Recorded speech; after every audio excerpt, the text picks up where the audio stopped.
gbowó ṣẹ́ ẹ wá ń dé ní 2 o'clock lọ́sàn-án producer ẹ mọ́ producer tẹ̀lé ìwé ma ní ní wo yamadi kò dùn ọ̀tọ̀ọ̀tọ̀ ó dàgbà ìwọ̀n ẹ̀mí èyí mo ní sẹ́yìn náà ṣe ìgbà pé mo pè é sẹ́yìn ṣé ìwà ókè sá ó yà kí fẹ̀ṣẹ̀ fún ẹ lójú èmi wọ́n sá pèjọ́ ṣé ìwọ̀n ẹ̀mí ni wáyé ni mo pè é sí lókèjọ́ ṣé ìgbowó ó dé ní 2 o'clock ìjọba fẹ́ bẹ̀rẹ̀ èmi ló dé ṣé ìwà ókè sá wọ́n bá ò lè lọ àlàyé tó bá sọ nípa oníkọ̀ọ́jà máa lè jọ fún ọ lè lọ́jọ́ níbẹ̀ máa fẹ́ jọ fún ẹ lójú o ẹjọ́ wọn mi padà ibo lẹ́ lọ máa ṣẹlẹ̀ṣẹ̀ o ṣe bẹ́ẹ̀ kọ̀ọ̀kan ni ṣé ìwọ̀n ẹ̀mí ni o bẹ tó pẹ́ ṣiṣẹ́ ṣé ibo ló ń lọ ojú ẹ̀ máa bò ojú ẹ̀ máa bò ojú ẹ̀ máa bò àlàyé ṣe mi ṣé wàá ókè sá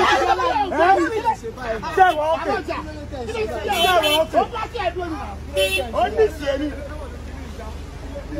you don't miss me. Say wa okay. Say wa okay. Say wa okay. Say wa okay. Say wa okay. Say wa okay.